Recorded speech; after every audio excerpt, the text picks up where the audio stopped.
Hello,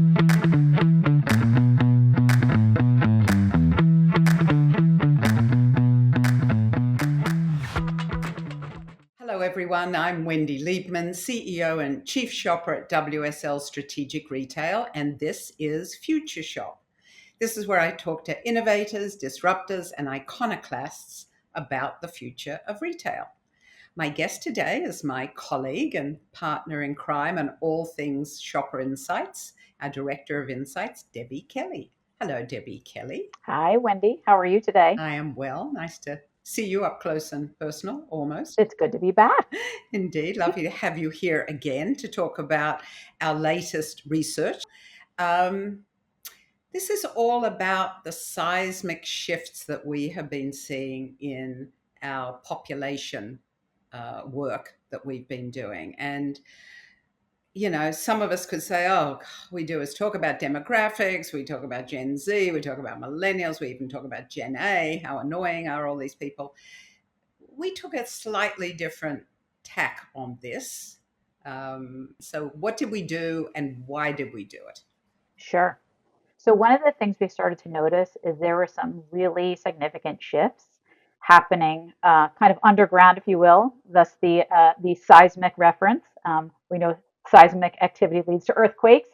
So, what we were really seeing has to do with the demographic makeup of a household rather than the demographics themselves. And what we did is really started looking more about who is in the household and how does that impact how they shop. So, for example, two really clear examples. One is multi-generational households, which now are growing very substantially and make up a really large percentage of total US households. We started to look more deeply into it. It's not just what you might expect, which is, hey, we know there's a sandwich generation. We know there are maybe millennials parents moving in with them. There's also another really interesting dynamic going on, and it's the adult who's a young adult, primarily 25 to 29, who is still living at home with their parents. They haven't moved out for a number of reasons. And that's a really big dynamic. Out of all the multi generational households, 1/3 of them are households that have a 25 to 29-year-old. So that's a really big dynamic. And you think about how that would look different and what their needs are. So that was kind of one big question. What would that type of shift really deliver in terms of changes in shopping and what we'd expect and what a retailer or brand might expect? And then the second one is the rise in single person households. So kind of the complete other side of that spectrum. And there are a couple things that have been impacting that. One is there's been a really big difference in the average year that a man or a woman gets married. So it's a rise in about 6 or 7 years versus 1940. So what you find is, we've got some folks that are staying home with their parents, we were just talking about, and then once they move out, they may be out for a while, and it's a longer period of time. And we've also got people who choose not to get married. So in the end, 46% of adults in the US are unmarried. And that's a really large percentage. And so that is contributing to a large percentage of households that are just one single person. And again, what does that really mean for how they shop and what you should be thinking about? So those are the types of things that we really want to look more deeply at. Yeah. And I think the thing that's really interesting to me in this, and I think for those of you who are listening or watching this and have hung around with us for a long time, one of the things is that we don't just follow the sort of traditional trail of looking where everybody else is looking. Yes, of course, we can tell you about Gen Z and we can tell you about boomers and we can tell you about Gen X. Nobody talks about Gen X anymore, but we do. All of those things. We can talk about those sort of age-driven segments. But it's when you look around, often looking around yourself and your own households, that you begin to recognize these shifts that are going on that have a really sometimes unseen or unrecognized impact on the implications for everything from product size, packaging size, to stores and places that people shop. And I think that one about single person households was one of the most fascinating to me, because that's not just younger, that could be older, right? So it's all single person households do not look alike. They do not. Right. You're absolutely Yeah. correct. they're buying different things and maybe shopping in different places. There are some really unique differences. Yeah. And that's a really in-depth conversation that is very important for us all to have, whatever business we're in, whatever category we're in, because it has implications for what I choose to spend, what I need to spend on, and where I choose to spend it or how. So, Debbie, when you step back and looked at it, I mean, these are national surveys that we do. Everybody knows we've been doing them for years. We do them throughout the country, all Yep, census balanced. right. We make sure that we're fully representing what's out there across the U.S. Right, right. So when we began to look at that, when the data started to come back in here and you and team started to look at it, what were some of the big ahas, dare I say, that showed up within those, particularly those two big segments? But I know there are others, there were others. But what were some of the things that you began to see that would impact those who are with us today? So speaking about those groups specifically, one of the really interesting thing about these single person households, as an example, is they are, some of these things make logical sense once you really think about them, but they are more likely to create a list before they go to the store, and they are less likely to be influenced by things in the store. And if you think about it, they have less what I will call influencers, not the kind on social media. Influencers, the other person in the household, the child. There's nobody tugging at their sleeve. And so if you just think about that dynamic first, you think about the fact that, okay, well, if you want to reach this shopper, where's the best place to reach them? You really need to do your work pre-shop, whether they're at home or even before they think about that shopping trip, because once they write that list and they head out to the store, a lot of their decisions are made and they're not going to be as easily swayed. So that's one of the things. The other thing is just where they choose to shop and where they're choosing to shop more. So, for example, if you're looking at single person households, the channel where they're shopping the most versus year ago is dollar. And typically, when we talk about dollar, we tend to think in stereotypes. So, someone that's shopping a dollar store, it's somebody who's a lower income shopper. They may be struggling to pay week to week, and how much money do they have at the beginning of the month or the end of the month. But one of the things that you may not be thinking about when you're just thinking in terms of traditional demographics is a single person doesn't really need large sizes of things. They are managing a budget. They've got one person in the household, it's their own income. And so it's really convenient to think about going to a dollar store where they offer good prices and they also cater to smaller sizes. And that's a really good place for them to go. And it's some place that they're obviously going even more. And I think that was a really surprising dynamic for Yeah. us. One of the things Debbie and team created in the deliverable was an infographic page. But when you look at it and some of the things you start to see defined or honed exactly as what you were saying, where are they shopping more, these unique groups? Younger single person, older single person, multi-person households. Where are they shopping more? What categories are they buying more or less? Do they have pets in the household? And Oh, what sort of pets, 100%. right? So yeah, interesting about pets. So you were mentioning before, Wendy, about how within these single person households, we've got older households and younger households. And in some areas, there's a really big difference between them. Pet is actually one of the areas where we do see a really significant difference. Almost two-thirds of single person households that are on that younger end, so we're talking about primarily like the Gen Z millennial, to about almost two-thirds of them have a pet at home. So, we tend to, again, think in stereotypes. Oh, a pet is someone, you've got a big family and kids and a dog. This is not exactly what a household looks like anymore. And so, pet is one of the things they're buying a lot more of. Mm-hmm. And cats versus dogs. So that's the other thing that was so fascinating to me. Debbie has a dog, just so you all know. I just Yes. aspire to stealing my neighbor's cat. So that's a whole other conversation. But within that, I was fascinated as well to see cats, dogs, and then households, and then where people are buying. So that to me was really like, we don't tend to look at those things if we're selling fill in the blank, some other category or it's some other store. Was that interesting to you when you saw the cat versus let's not get political about single cat. Right. We're not going to get political or any associations. I'm not going to go there. But what is interesting, in addition to who has the cats and who has the dogs, is also some of their specific habits. So, one of the things we also learned is one of the drivers of people going to pet specialty is when they get a new pet. So, if you've got these folks who, these younger households, maybe they left home, they used to be a multi generational household, now they're out on their own, they make the big step, they get a pet, all of a sudden they are a really valuable pet specialty shopper. That is where they tend to go, particularly for a new pet, because they're looking for that expertise and all of the variety there. So there are so many things that are impacting where they're shopping. Yeah. That the other thing you made me think about there was, as I think about those categories that people are willing to spend against, right?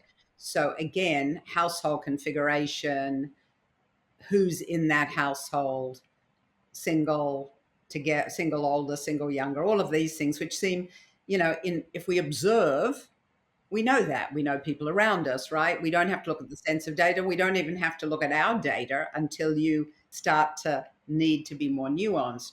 But what's in that on that shopping list and what's not on the shopping list becomes really powerful. I was thinking about things like personal care products, and I was thinking about, shampoos.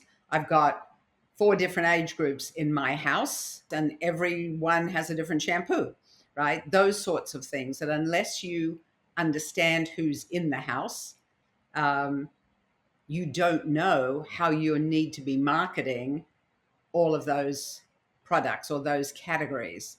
So that to me is something we've talked about before, but it's very interesting all over again. It is very interesting. And what you were talking about makes me really think about the dynamics that go on in a multi generational household where you have more of everything. Multi generational households are buying more of almost every single category we looked at. They are, and I think your example of thinking about a shower is a really good one. We were talking to a client recently and they were talking about a body wash brand and saying, we typically think about, oh, well, are they, this brand or do they prefer this other brand? Well, a lot of households not only have those two brands, they might have a third or a fourth, you know, and there are certain things like personal care where people have a preference. Or I can tell you from having 2 kids of my own, you may decide that you want to spend less on, a certain product where your kid is going to pump and use the whole thing up in just a couple of showers. Um, but that doesn't mean I'm going to do the same thing for myself or somebody else in the household. So the value of the multi generational household, not only are they buying more, they are shopping at a higher frequency and also across a lot of channels. Yeah. And I also think the interesting part about that is the portfolio of places that everybody's shopping, right? So you raised the point about single person households, maybe surprisingly more in a dollar store, not only because of price, but also because of sizing, right? And then you start to think about, if I walk into the local drugstore or the local grocery store, do I need the 100 and whatever pack? But then you see some of those people going to the club, going to the Costco or the Sam's, and you say, wait a minute, these people live by themselves. Why are they doing that? And drum roll. And the answer is, We've got some folks who just really want a good deal, want to stock up, and want the trust that comes with someplace like a club store that's got really well-known, high-equity products that they can count on. And there's something to be said for yeah. that. The other thing we see, particularly in the city, in a big city like this, where people don't have a lot of storage and they're single, is that groups go or friends go to the club, they buy the big packs, and then they divvy them up. So maybe one Social person, shopping. right? One social. Well, Yep. that's always A little bit different than when you're at Sephora, that's but exactly, that's true. creative That's shopping. true. But it is that sense of, I've got a friend, and there are 3 Yeah. of them, and they go to the Costco up in wherever it is, Queens, and they buy and they share. They buy the 24 pack, and they each take 8. So again, it talks to the things our I always call it the mother of all our research, dear Candace Corlett, who many of you know, always says to us, look beyond the obvious and look at the small things as well. And I think that's the other piece to understand when we think about local or localized marketing, localized shopper programs and initiatives, we really do have to understand the local communities in this context of what does the household look like, who's in it, what are their preferences, and not assume in some of this, which I think is really important. The other thing I think a lot about is okay, we're talking physical stores, but actually, where does digital e-commerce fit into all of this? And we've narrowed that down by shopper segment, by household configuration in this report as well, right? Yeah, I mean, when we're looking at things like who's shopping Walmart more frequently, we're looking at not just who's visiting the store, but who's shopping online and or in the store. So, as an example, we're just talking about multi-generational households. Multi-generational households, almost half of them are shopping Walmart weekly. And so that doesn't mean they go to the store every week. To your point, they may go to the store every other week or every couple of weeks, but they're also going online and they are finding value and convenience in places where they can kind of get more done and get more from, you know, fewer trips. And those trips don't have to be in a car. So it does talk to the complexity of all of this. It doesn't matter where you are in terms of category you're working in, whether you're a brand or a retailer. It feels to me like this sort of one size fits allness that was often, the American populace. I know that's not been totally true for some time, but still, that everybody wants this big brand or everybody wants the latest cool brand or whatever in a category, be it coffee or, cosmetics, that fragmentation changes a lot, particularly in this last, as these demographic groups change a lot through a variety of reasons. Is that, I mean, you've been doing this for a long time, is that your sense, this nuanced fragmentation? Yeah, I do think it is important. And one of the decisions that we made as an insights team is after really looking at how significant these differences are, we will now consider those household makeups as a traditional demographic. Every study we do, we will be collecting that information and cutting the data by those household types the same way we would by gender or income or ethnicity and race. It's really something that we've got to start looking at on a regular basis and not look at it just as a moment in time, but also continue to see where we think it's evolving to and how it's shifting and changing. Yeah. And one of the other things that you brought up when we first published this report was this whole conversation around the Hispanic shopper. And I know for many of us, we've said, listen, there isn't one Hispanic shopper. We have several in our team, and we know they're quite different, in terms of their life stage, lifestyle, all of the above. But what struck me in the work and the call out that you made was we make assumptions about what Hispanic shoppers sometimes do. One of the things we did is we tried to scratch a little bit below the surface. And one of the things that we realized is that the average Hispanic is about 11 years younger than the average non-Hispanic.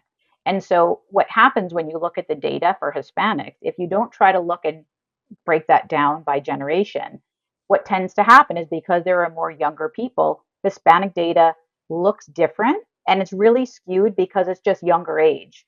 And if you took, for example, data on Caucasians and adjusted it to a similar profile across ages, it might look exactly the same. So people will make assumptions about things like, oh, Hispanics buy more of this or less of that. And the reality is, no, that's not true. It's just that you're looking at a younger population. And so you kind of have to normalize that and you realize, oh, okay, well, you know what? It's not that they buy less vitamins and supplements or less of some other things like OTC medications. That's really not true. When you break it down by generation, it looks exactly the same. So it's making sure to really dive deep and understand what could be real and what might not be real. And this is going to become even more important. So one of the things that we're seeing over time is a huge increase in the Hispanic population. They represent about 19% of the population right now. And what's also happening, a lot of people, again, thinking in stereotypes, a lot of people tend to think, oh, there's tons of immigration. The Hispanic population is going to continue to grow. And although that may be true, the majority of the growth of the Hispanic population that's happening now and projected to happen over the next number of years is actually through birth rate. So Hispanics are having more children on average than non-Hispanics. And so when you think about the fact that there's 19% of Hispanics in the US population now, if you look only at children, Hispanics make up 26% of the population. So think about what happens if they've got more kids and they continue to grow.